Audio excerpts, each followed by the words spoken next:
আমরা গতকাল ৭ই মে দি ডেইলি স্টারের বাংলা বিভাগে প্রকাশিত একটি সংবাদ দেখে আবারও শিহরিত হয়েছি, বিস্মিত হয়েছি, বিরক্তও হয়েছি।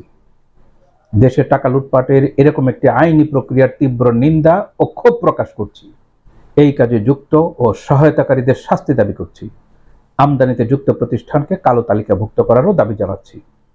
বিধায় বিষয়টি নিয়ে আজ কথা বলছি।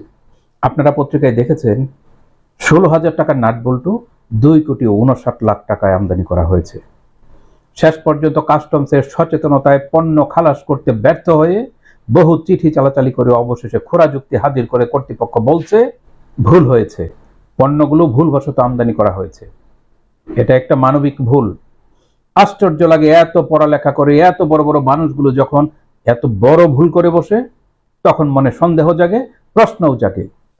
তাদের প্রাত্যহিক ধারাবাহিক কাজে এরকম ভুলের ধারাবাহিকতা থাকছে না তো? এর জবাব সরকারকেই দিতে হবে, এর দায় দায়িত্ব সরকারকেই নিতে হবে।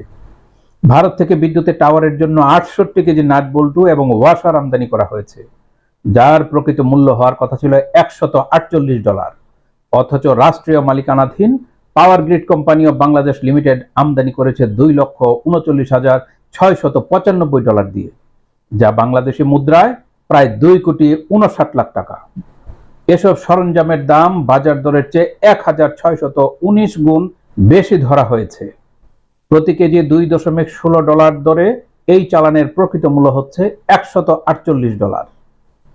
গত ১ এপ্রিলে এপ্রিল ফুলের সারপ্রাইজের মতো মাতার বাড়ি বিদ্যুৎ কেন্দ্রের কেনাকাটা নিয়ে দ্য ডেইলি স্টারের আরেকটি প্রতিবেদন প্রকাশিত হয়েছিল।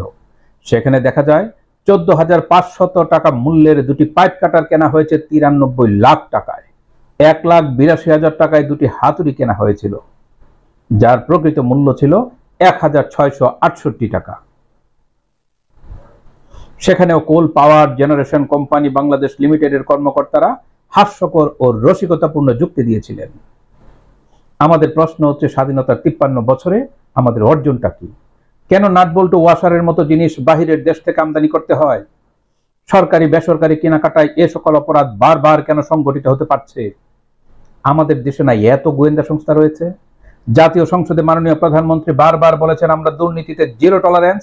তাহলে এ সকল কথা দুর্নীতিবাজরা আমলে নিচ্ছেন কোথায়? দেশে না দুর্নীতি দমন কমিশন রয়েছে? তারা এত এত ব্যবস্থা নেওয়ার কথা বলছেন।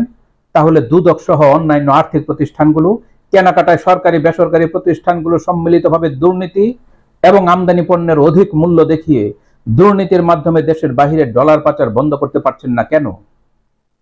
আমরা এর সমাধান চাই। আমরা চাই জনসাধারণের ট্যাক্সের টাকার লুটপাটের মহোৎসব বন্ধ হোক।